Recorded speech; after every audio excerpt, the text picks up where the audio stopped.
Hey guys, this is Jacob from the Mr. Addiction podcast, and we're trying to expose the realities of addiction through those who have lived it. And today we have a very special guest.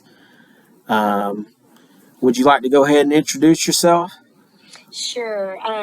My name is Kim Gillahan, and I am Joshua Gillahan's mother. We just lost him on August 27th of this year to fentanyl poisoning.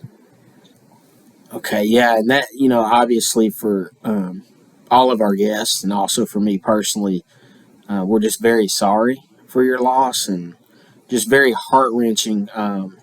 But we're here. She's been willing to share her story with us so we can raise awareness. And I guess my first question for you would be, what has been your overall, outside of your son, what's been your overall experience with addiction? Well, my first experience with addiction was with my brother.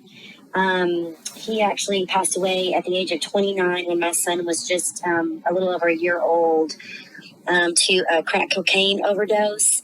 He had been clean for about a year and a half whenever we lost him to that. And it was a struggle. I watched my dad go through so much with him. I, of course, also went through so much of that nightmare with him. And we were so happy that we thought he was on the road, to recovery.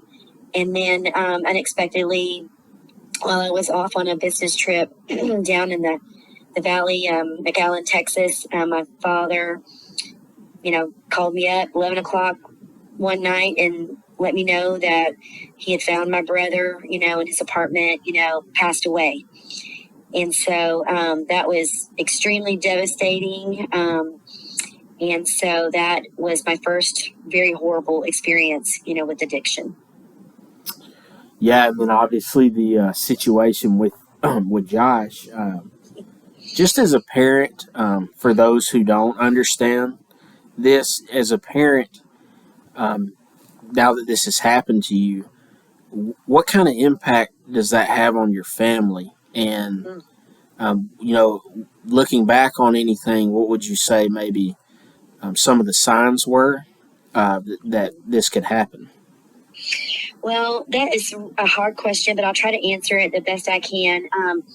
I would say that with Joshua and our story, first of all, given the situation with my brother, I started talking to my son about the dangers of drugs very early on. And I just find it surreal that I'm in this position because you would think of all the children on this planet, my child would have been the one that would have steered clear. But unfortunately, that wasn't the case. Everything for us started around, the COVID time. He was in the 7th grade during COVID, when they locked down all the schools. And that was really our first indication that, he was changing. It was like he was changing. But it's a really difficult thing because, kids are also changing during that time because of puberty, getting older. So it was really hard to peg, what was causing the changes. And then, out of the blue, my husband found Josh acting strange, not really acting strange like physically, but like we were going somewhere and he ran upstairs to like put his backpack up. And my husband thought that was weird. And so he ended up going to search the backpack. And that's when we first discovered, the marijuana and kind of started, down that journey. And so, after that, my husband was really better at noticing than I was, more attuned, I guess, to be able to tell. And, we were searching and different things like that. But I wouldn't say I ever noticed, like, he was a normal teenager. Normal teenagers spend a lot of time in their room. They don't want to spend time, with your downstairs, with the family. I mean, so it's so really, I feel like difficult to determine the difference between, something like that going on or just normal teenage behavior. So, I mean, it's really hard. I feel like I'm kind of rambling, but does that make sense? Oh yeah, it What absolutely I'm makes saying? sense. I mean, it's just, so I can't look back and say, oh, well, we saw this sign and we we caught him there. And, just wasn't like that. It was very sporadic, and we had to just start cracking down and watching him more and searching more. And then, of course, you don't really realize you got more of a problem until you caught him several times. And so we started the counseling thing and thought we were making progress there. Every time we thought we were making progress and he was making good, better decisions, good decisions, then, we would find it again or what have you. It was just an ongoing battle. And a lot of it was, but it's being legalized in all these other places. It's a plant. It's safe. And then, of course, we would come back with it's a gateway drug. And then we had that whole argument. And our concern was, what, by the time you're in your 20s, this isn't going to be enough.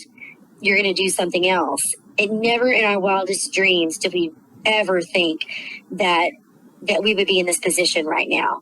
He always swore he would never do anything else. He appreciated the dangers of opiates. Supposedly, he told his counselors that, he told us that. I think, our minds were somewhat put at ease. And that never should have been the case. And that is what I struggle with on a daily basis is why did I let him put me at ease that way? Why did I not, I don't know, test him for opiates? Why did I not do more on that, on that realm? We had no idea. We never saw any signs ever. And that's the thing. This could have been the first time he ever took a pill. We don't know. We never saw any signs of anything else. But then again, you have to sleep sometime. So, in the middle of the night, you don't know what they're doing. That's another part of the problem. You have to sleep sometime. Yeah, and I just think it's a really good reminder to all parents everywhere and all people in positions that they're looking over somebody struggling. This is happening to people who don't even have an addiction. Yeah, that's the thing. I mean, I think that, the jury is still out. I mean, we don't know 100% if he had an addiction or not. It wasn't like he was doing marijuana every day or anything like that. But you know what? I mean, who knows what the future was going to hold, but the point that I try to make is we never knew we were dealing with a life or death situation. Oh my gosh. If we had ever thought that, we would have obviously done things differently. We did not know that. So I want to let everyone know, if you think that your child is doing anything, you need to be treating it as a life or death situation, period. Yeah, and that's, it's absolutely good for all of us to hear that because life and death is right. And the numbers are proving that. Yes. And we are hitting a point now of just what's going to be, I fear, just a massive explosion of overdose deaths. And one of the things that's striking about your story is when you watch the video of you finding your son, just absolutely heartbreaking. But one thing that stuck out to me is what really resonates with people is we're no longer looking at it in just these isolated areas in the country.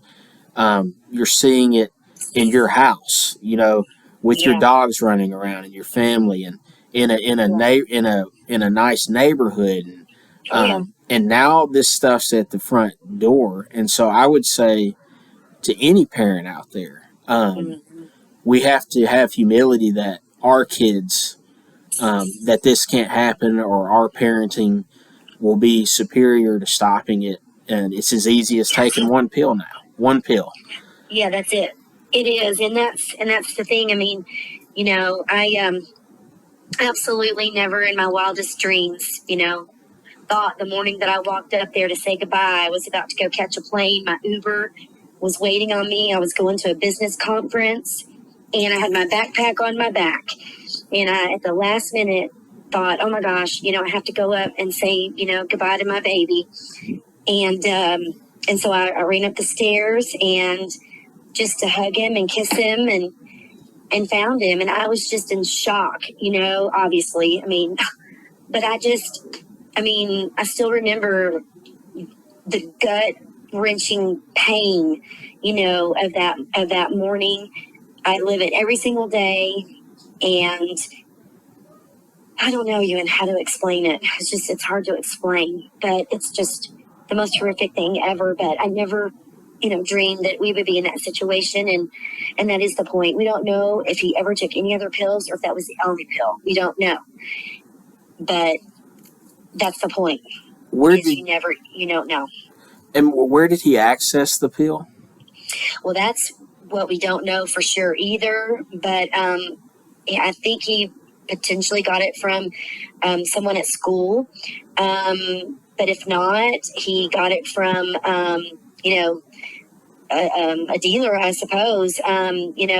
These kids, the other thing that everyone needs to understand is, Snapchat, of course, is a way that they get it. But Telegram is the way that we know that he was getting stuff. And we have taken away his phone, we took away his computer, but we had just given it back right before school started. We were building trust, and we really thought we had turned the corner. As crazy as that sounds, I swear, that very night that he took that pill, I told my husband, it was the Friday of the first week of school, and I said, oh my gosh, he had such a first great week of school. I cannot believe how great it was. Could we be turning the corner? And my husband was on his way home from work that night. So about 8:45, he called my son, to just talk and stuff. And we had been really watching him, really not letting him have any time alone, and so he was letting him know that, hey, your mom is going to be leaving in the morning. You are going to have a couple hours on your own. And the last words he ever said to his father were, Dad, don't worry. I am not going to screw this up. Yeah. And you know what? He might have really meant it. It's the thing about addiction is I think people don't understand is the ability for me as someone who struggles with it to lie to myself first. And after I lie to myself, I'm able to sell it to other people. Now, I don't know if that's what Josh was doing, but and also how the relapse and stuff can just be decided within seconds of us deciding, well, I'm just going to go do it. I'll get away with it this time. Oh, yeah. Well, you know what? Absolutely. Or it could have just been, he thought he was going to take that pill and go to sleep and wake up the next morning. Nobody's going to know anything, right? And I think that was exactly the plan. So, can I ask you something real quick? Because what's interesting to me is where I saw your documentary and other parents' documentaries, that's a reoccurring thing where parents say that the kids were going to take the fentanyl and go to sleep. And my only thing is that an opioid usually is going to keep you up. It's going, and it's going to give you energy, and you're going to lay there for hours, kind of in a trance of just feeling good. And so I'm not. That's what he was. Well, there you go. I mean, that's probably what he was going for. But he didn't. But instead, he went to sleep and never woke up. I mean, he died basically. He didn't probably even go to sleep. But when I found him, he looked just like he was sleeping.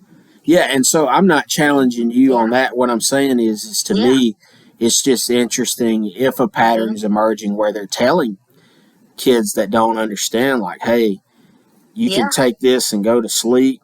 I really, honestly, I don't know. I wish I did.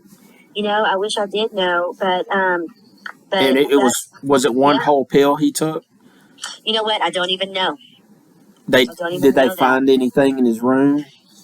They did, but she never, the detectives never really told me everything they found in his room or anything.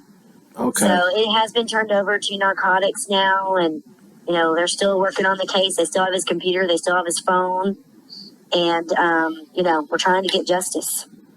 Yeah, I think 2 days ago there was a teen charged in Ozark. For selling a fentanyl pill to a girl, and he thought it was, and that kid thought it was ecstasy, and I'm sure that kid probably had no idea what he had sold her. Probably not. That's the thing that everybody needs to understand. I don't care, if you think your dealer or whatever. That's the stupidest thing I've ever heard. Guess what? Your dealer doesn't even know what he's got. Okay, so that's the dumbest thing I've ever heard in my life. And that whole thing of when you're young and you think your dealer's your buddy, and Mm, that whole mm, drug dealers mm-mm. don't care about other people, or they Of wouldn't be course, doing it. yeah, And of so, course not. Absolutely.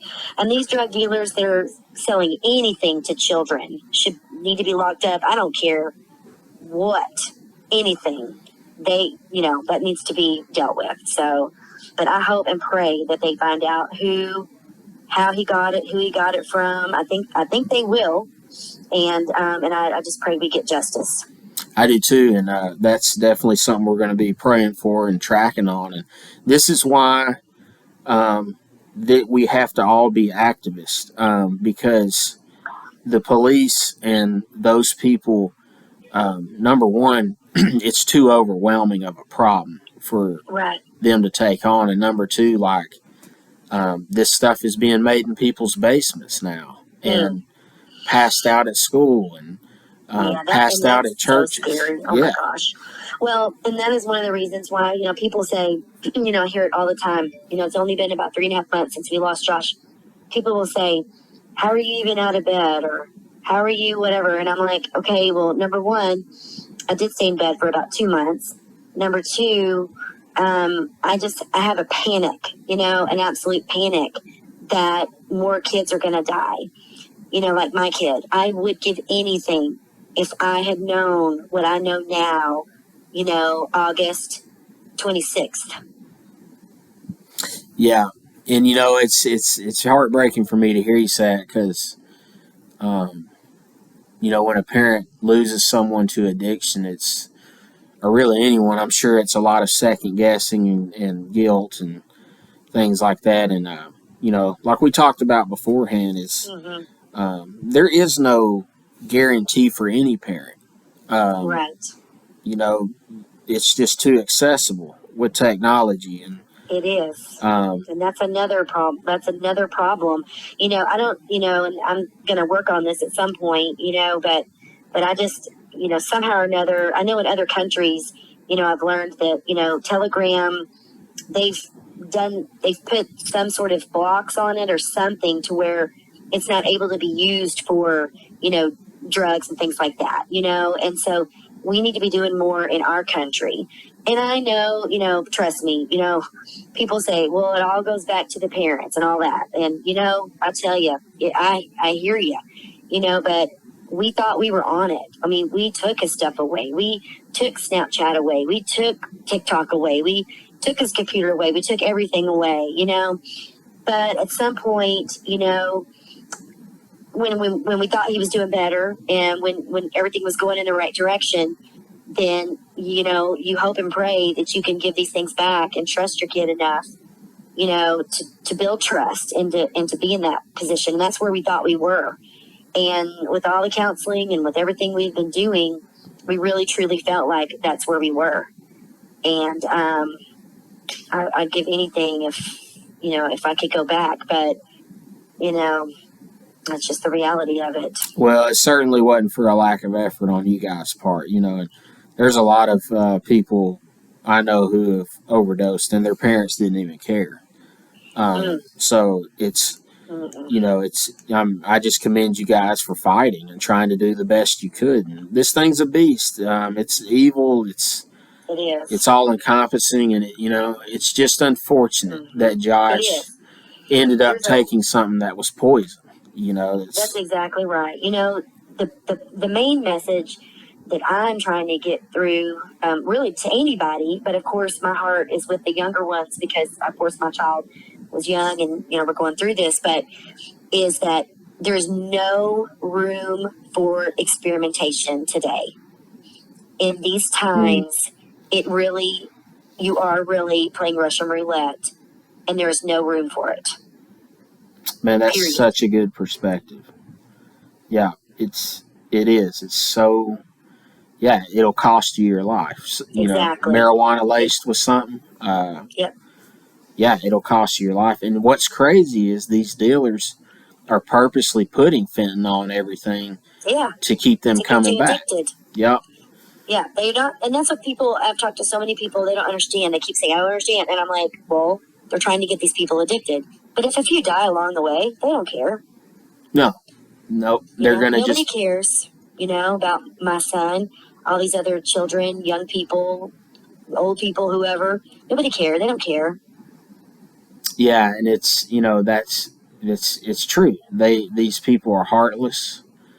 They're out to make a dollar, and sometimes That's out to make a exactly name right. for themselves. And Yeah, um, it does start at home. You're right, but at the same time, we need more awareness, and all we need to unite and create yeah, foundations and go out and speak, and yeah. we've got to hit the streets like the We dealers do. are. We do.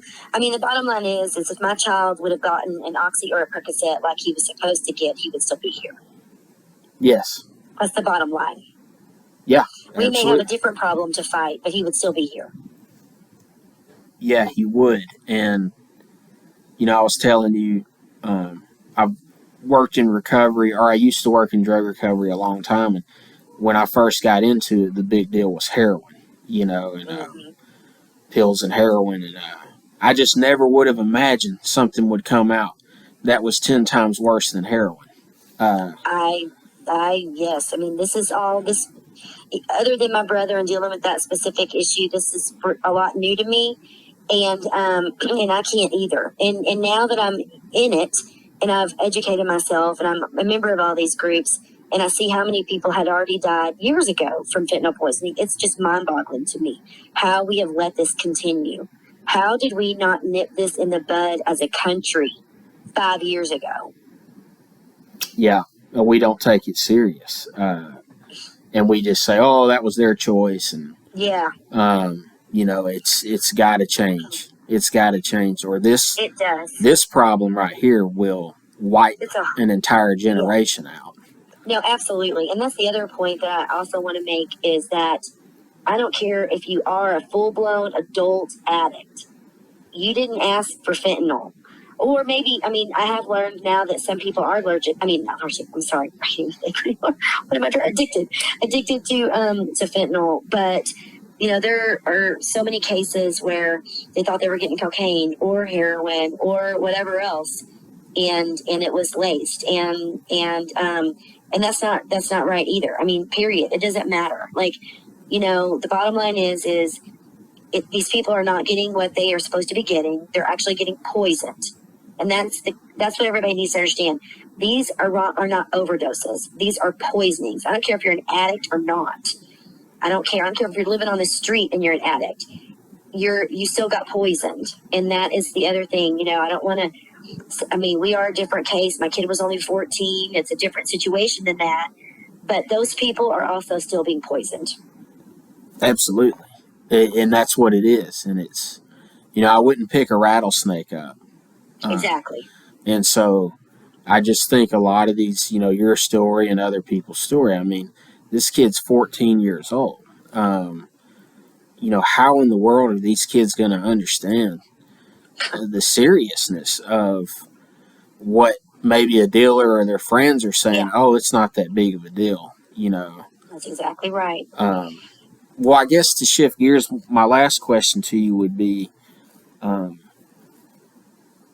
uh, how does a parent deal with the pain and the devastation of losing a child?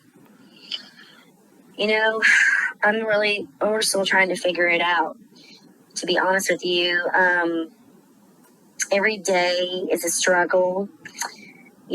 I don't get out of my nightgown unless somebody's coming to visit or I have to go somewhere. I sit here and we have a huge blown up canvas of his picture that we used for the funeral, and I just stare at that amongst the other pictures of him when he was younger, and just think about what we've lost, and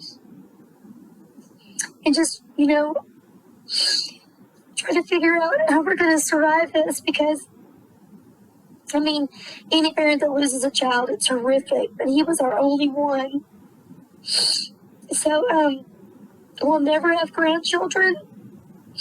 I feel like our future is gone, and so I really can't even answer that because we honestly don't know.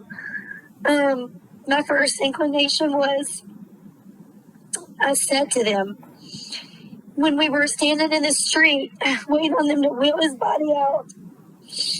Please give me whatever it is he took, because I'm ready to go. And I meant every word of it. And it is a struggle every day to figure out why we are still here and not with our baby.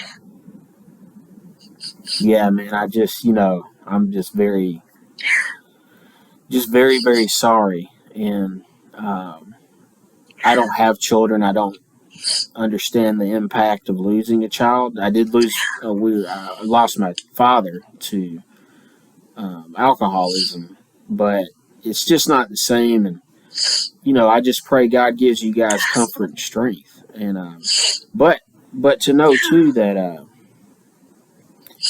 you're not alone in it. Unfortunately, I'm not. I mean, there's so many of us. I've met so many families and other parents and that have lost their, young ones, 15, 16, 17, 19, just so many. I'm not alone. It's horrible. And you're needed. You're needed really bad because there's so many parents like you out there who need you now and are going to need you. And we're going to do our absolute best to use Josh's story to save other people's lives. And we've already posted that your other video.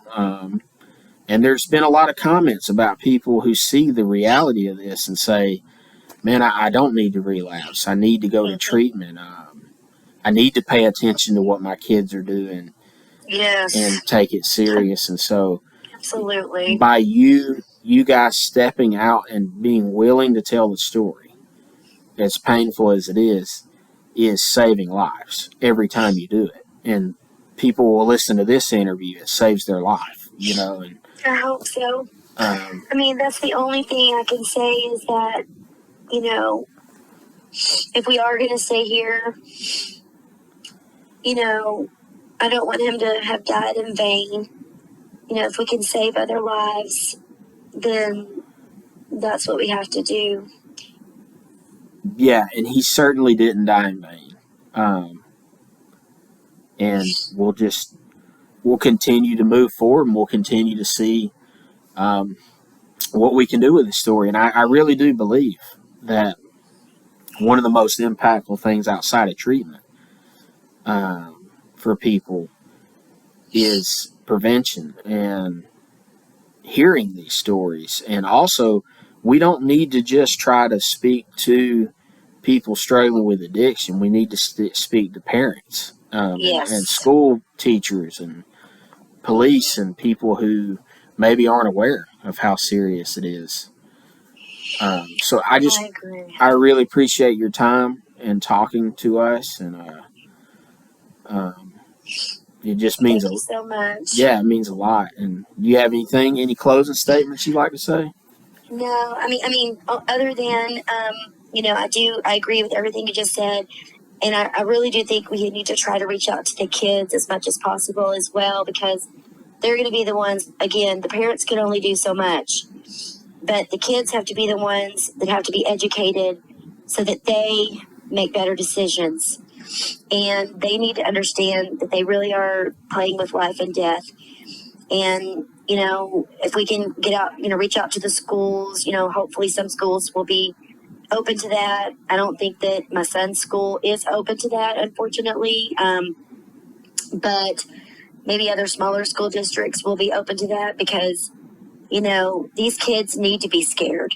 That's one of the reasons why I chose to share that footage out in the open, our rawest, most horrible, painful, day that we'll ever have in our entire life, because I thought of my child. My child was a daredevil. He was a thrill seeker. He was a fun, humorous, awesome child. But he was also hard-headed and stubborn and thought he was smarter than everybody and thought he knew it all. And I thought to myself, if I had something like this to show him, would that have made a difference? And we'll never know that answer. But I hope that it will make a difference for others.